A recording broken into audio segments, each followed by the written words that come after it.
guys? It's Networking. We're back with another video, and it's been a while for us doing videos because we don't want to oversaturate you guys with information and give you information that's pretty much useless.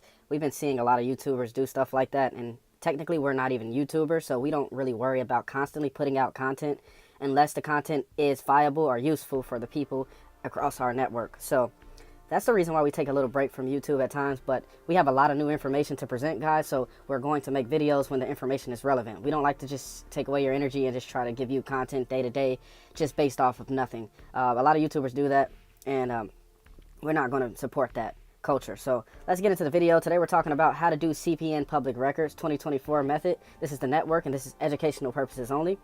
So what are public records? So even before we get into this, guys, this video isn't going to teach you how to do public records in its entirety. Public records are a very, it's a checkered process. So it takes a lot of different sources to make up a credit profile's public records to make it look realistic, because you have to think about public records. They're documents or pieces of information that are not considered confidential and generally pertain to the conduct of government.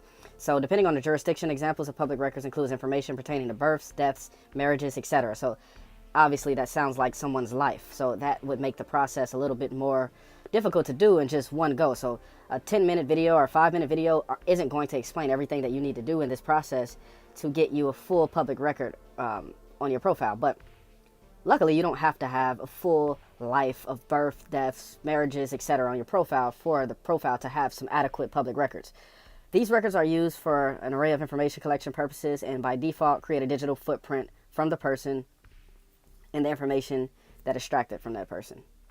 So why are public records important? So public records enable CPN profiles to be established, credit profiles with a realistic digital footprint with companies that you may later apply with. So it gives you that realistic digital footprint, and it also sometimes gives the company information that they can utilize for you when they're asking things like security questions, etc. A lot of people don't understand that this process isn't on the front end. This is actually like a back office type of thing. So even when you're dealing with credit companies or lenders, they can't really see the technical public records, but their computer systems can pick up things that are in the public record. So a lot of humans don't see these things when they're dealing with your credit profile. So let's say if you went to a bank and you try to do something with your profile, or you went to a store, you try to get a credit approval, the person at the store is not going to be able to see what the computer does when it's looking for your information, and it's looking for information that matches your credit profile.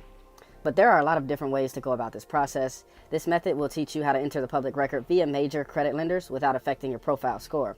So for example, American Express sells data through third-party analytic companies, Will and Visa, the nation's largest credit card issuer, obviously, sold its cardholder data for a period, but they shut down its private data selling operation in 2021. So dealing with these companies for sure enters profiles into the public record. Also, after a profile is built, this process kickstarts an informational relationship with the lender.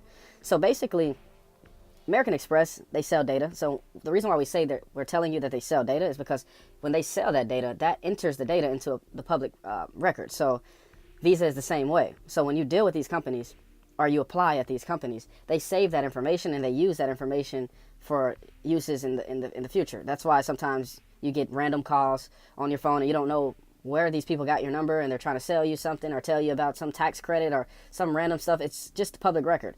Some companies sell information, and that enables the public to be able to, the public sector to be able to look and see your information and then use your information for different purposes, marketing purposes, like we said, security checks when you're going through a security check, when you're applying for credit. So things like that. So that's why we're going to focus on these lenders, and we're going to go through their pre-approval links, and we're going to apply with those. So we'll go on to, so we can talk about that. How to increase public records on a CPN. So create an email that's going to be associated with your CPN profile, preferably an email with the first and last name of your profile. I always use this email for everything that you do in association with the profile. Also, always apply to these websites with the same information every time to ensure the profiles sync up in the public record. So you want the information to match, because if the information matches, then it all creates the same profile, which creates the same record, which is what we're trying to do here. So what will this method consist of? The method will consist of, like we talked about a little earlier, applying for lender pre-qualification links. This method won't affect the CPN's credit negatively because these credit checks are soft checks. This method feeds the lender and credit bureaus your information associated with the profile and creates a more well-rounded, structured profile. Also, these lenders will eventually be companies you'll want to do business with in regards to credit approvals. So it's always good to get a kickstart with providing them with your information. So what to type into the pre-approval links. So this is just general information to use in your applications, and that would be the job could be an engineer, pay $80K annually, you own a home and you've lived there over 5 years, and your rent is $0 because obviously you own the home. All right, you put that information in your application, and these are the links to the sites that you would go to. And I'm not going to list out all the names of these sites, but they're here. You can screenshot this, but we're also going to put the links in the description below, so you can go ahead and go to the links like that and then go ahead and apply with your information. These links to the sites will be below in the description like we discussed, and these are just some screenshots of the different, like the way it would look when you get on the site, so you don't get confused when you get on there, but they'll take you directly here, so you don't have to worry about that. This method isn't a fix-all for public records, guys, but this helps structure a CPN profile. So this is like a specific thing. Don't think you can do this process and be done building your profile. Building a usable profile is becoming increasingly difficult and takes a variety of steps to complete. Although after these steps are done and Tradelines are added to your profile, you will be able to be approved for some credit with your profile. So that's what I'm saying here, guys.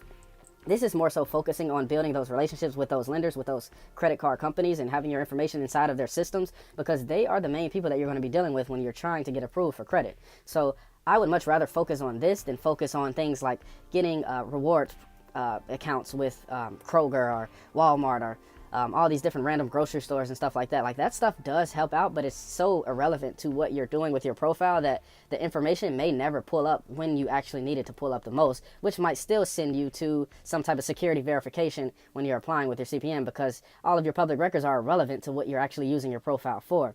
Normal people use their profiles to get credit. They use their credit to get credit. They use their SSN to get credit. So once again, guys, that's what we're focused on here. So that's why we did the pre-approval links. Once again, guys, this is all educational purposes only. This is not credit advice. This is not for use to just build your whole life on, but we're just giving you the advice here, and we have to say that for YouTube, educational purposes only. For Tradelines, CPs, or methods, contact us in the link below. Thanks for watching, guys. Like and subscribe to the video. We're going to be creating a lot more videos, especially if you guys start supporting the videos more. Share to a friend, whatever you need to do. Also, we have an updated method for getting a score on a new CPN in minutes. It's called a CPN in minutes. It's a method. Message us in the link below if you're interested, and follow us on the Telegram below in the description. Guys, the CPN in minutes method is the new wave. This is going to be a lot quicker than any other method that we ever had before. It is a little bit more steps for you guys, but it's going to teach you how to be self-sufficient, and it's going to be something that you definitely want to invest in so you can be more efficient in your process of creating your profiles and then going ahead and making a profit or doing whatever you were doing when you got into this type of stuff. So once again, it's the network. We're back with another video, and we'll see you guys soon. We're out.